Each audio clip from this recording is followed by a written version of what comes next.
পারলেন না Lionel Messi, পারলো না আর্জেন্টিনা। তীরে এসে তরি ডুবার ব্যর্থতা নিয়ে বিদায় নিতে হলো ফাইনাল থেকে। মেসি ইয়ামেল দ্বৈরথে শেষ হাসি হাসলো স্প্যানিশটা, সাথে দীর্ঘ 16 বছর পর উঁচিয়ে ধরলো আরো একটা বিশ্ব শিরোপা। আর্জেন্টিনাকে হারিয়ে আমেরিকার মাটিতে আরো একটা ইতিহাস গড়লো পেদ্রো রদ্রিরা। ফাইনালে স্পেনের আধিপত্য এবং জয়ের গল্প নিয়ে বিস্তারিত এই রিপোর্টে।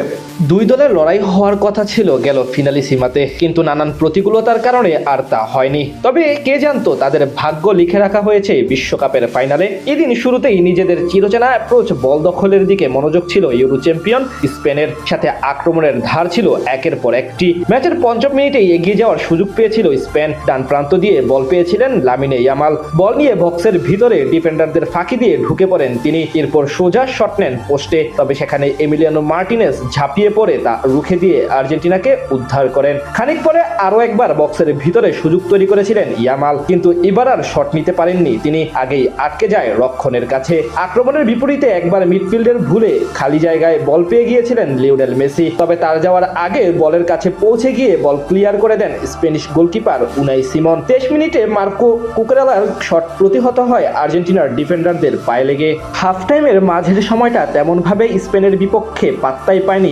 আর্জেন্টিনার ফুটবলাররা। 39 মিনিটে মাইকেল ওয়ারজাবেল দুজন ডিফেন্ডারকে পাশ কাটিয়ে দারুণ এক শট নিয়েছিলেন গোলপোস্টে, কিন্তু তার দূরপাল্লার শট ঝাঁপিয়ে পড়ে রুখে দিয়ে আরো একবার দলকে উদ্ধার করেন মার্টিনেজ। 43 মিনিটে বাম প্রান্ত থেকে আড়াআড়ি শট নিয়েছিলেন কুকুরেলা, তবে তার সেই শট গোলবার ঘেঁষে চলে যায় মাঠের বাইরে। হাফ টাইমের আগে স্পেন এমন গোল করতে মরিয়া হয়ে পড়লেও সফল হতে পারেনি, ফলে গোলশূন্য সমতায় থেকে বিরতিতে যায় দুই দল।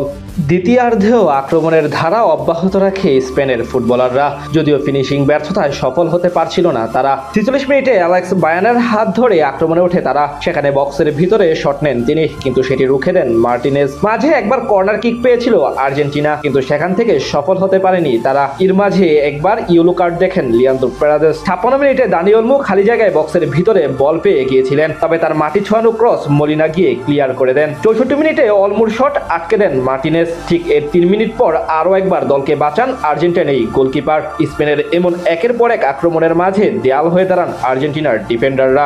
81 মিনিটে ল্যাপার্তো দূরপাল্লার শট দারুণভাবে রুখে দেন মার্টিনেজ। এরপর আরো কয়েকবার দলকে বাঁচান তিনি। শেষ দিকে দুই ইয়েলো কার্ডের কারণে লাল কার্ড দেখে মাঠ ছাড়েন এনজো ফার্নান্দেজ। খানিক বাদেই ডি বক্সের বাইরে ফ্রি কিক পায় স্পেন। সেখানে লামিনে ইয়ামালের শট দুর্দান্তভাবে রুখে দিয়ে আরো একবার বাঁচিয়ে দলকে সমতায় রেখে অতিরিক্ত সময় নিয়ে যান মার্টিনেজ। অতিরিক্ত সময়ের প্রথমার্ধেও আর্জেন্টিনার জন্য ত্রাণকর্তা হয়ে ওঠেন মার্টিনেজ। স্পেনের একের পর এক গোল আটকে দিয়ে ম্যাচে জিয়ে রাখেন তিনি। তবে দ্বিতীয়ার্ধেই যেন সবকিছু শেষ। ফেরান তোরেসের গোলে এগিয়ে যায় স্পেন দল, আর এতেই নিশ্চিত হয় তাদের বিশ্বকাপ জয়।